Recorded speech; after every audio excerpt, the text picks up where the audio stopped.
திருப்பூர் மாநகராட்சியில் குப்பைகள் சேகரிப்பில் 6 மாதமாக மோசமான ஒரு சூழல் நிலவுகிறது. கடந்த 6 மாத காலமாக குப்பை கொட்ட இடம் இல்லாமல் தெருக்களில் குப்பைகள் மலை போல குவிந்து வரக்கூடிய நிலையில் அதற்கான காரணம் என்ன என்பது குறித்து எமது செய்தியாளர் அருண்குமார் களத்தில் இருந்து வழங்கக்கூடிய தகவல்களை பார்க்கலாம். Over to you.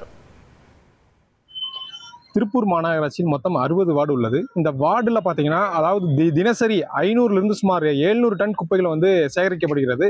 அந்த சேகரிக்கப்பட்ட குப்பைகளாக பயன்பாடற்ற பாறைக்குழியில் இதுவரை கொட்டப்பட்டு வந்தது.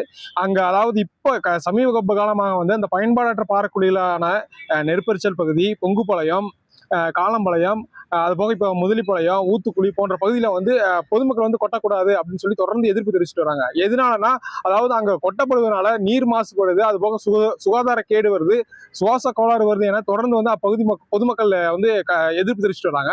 அதனால தற்பொழுது மாநகராட்சிக்கு சொந்தமான இடுவாய் பகுதியில் தற்போது ஒரு இடம் தேர்வு செஞ்சு அங்கேயே கொட்டக்கு முயற்சி நடைபெற்று இருக்கிறது. அங்கேயே பொதுமக்கள் கொட்டக்கூடாதுன்னு சொல்லி இப்போ அந்த கேஸ் கோர்ட்ல நடந்துட்டு இருக்குது. தொடர்ந்து இதே போல எங்கேயுமே குப்பை கொட்டாதனால திருப்பூர் மாநகராட்சியில எல்லா பகுதியிலுமே எங்கெங்க இருக்கோ எல்லா பகுதியிலுமே குப்பைமேடு இருக்கோ எல்லா பகுதியுமே அதிகமான குப்பை சேதாரமாகி அங்க கொட்டிட்டு இருக்கிறாங்க. இதனால பல்வேறு சுகாதார கேடுகள் ஏற்பட்டு வருது. அதாவது இப்ப எதனால இந்த எதிர்ப்பு என்ன நம்மகிட்ட வழக்கறிஞர் தினேஷ் இருக்கிறாரு, நம்ம அவர்கிட்ட கேட்போம். அதாவது சமீப காலங்களா தொடர்ந்து குப்பைகள் எல்லா பக்கமும் இதாயிட்டு இருக்குது, அதாவது மொத்தமா கொட்டிட்டு இருக்காங்க. எதனால திருப்பூர்ல இந்த குப்பை பிரச்சனை? சார், நீங்க பாத்தீங்க அப்படின்னா இன்னைக்கு தமிழ்நாட்டில் சென்னை, கோயம்புத்தூருக்கு அப்புறம் திருப்பூர் தான் மிகப்பெரிய தொழில் கம்பா இருக்குது. இன்னைக்கு உலகம் முழுக்க, அதாவது இந்தியா முழுக்க கூடிய எத்தனையோ தொழிலாளர்கள் இருக்கக்கூடிய அதிகமான தொழிலாளர் கூடிய பகுதி திருப்பூர். அப்போ இங்க மக்கள் அதிகமா இருக்கிறதுனால அவங்களுடைய தேவைகளும் இங்க அதிகமா இருக்குது. அப்போ இங்க என்ன நடக்குது அப்படின்னா, இந்த மாநகராட்சியில 60 வார்டு இருக்கிறாங்க. குறைந்தபட்சம் 20 லட்சத்துக்கான மக்கள் தொகை கொண்ட ஊரா இருக்குது.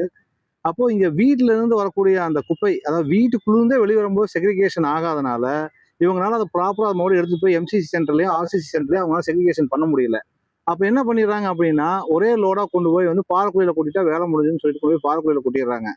ஆனா இதனால என்ன ஆகுது அப்படின்னா, அந்த பாறைக்குழியில கொட்டுற அந்த குப்பைனால அந்த கிரவுண்ட்ல ஒரு வாட்டர் ஃபுல்லா இதாகி சுத்தி மொத்தம் அரௌண்ட் ஒரு 5 கிலோமீட்டர்ஸ்க்கு நீங்க பாத்தீங்கன்னா அந்த தண்ணி ரொம்ப பாதிக்கப்பட்டுறது. அப்புறம் நியர்பை ஒரு 5 கிலோமீட்டர் வரைக்கும் பாத்தீங்கன்னா காற்று மாசு, எல்லா நுரையீரல் பாதிக்கப்பட்டுறாங்க. அதனால பல நோய்கள் வருது. மக்கள் அதனால தண்ணி வச்சு போட ஆரம்பிச்சாங்க.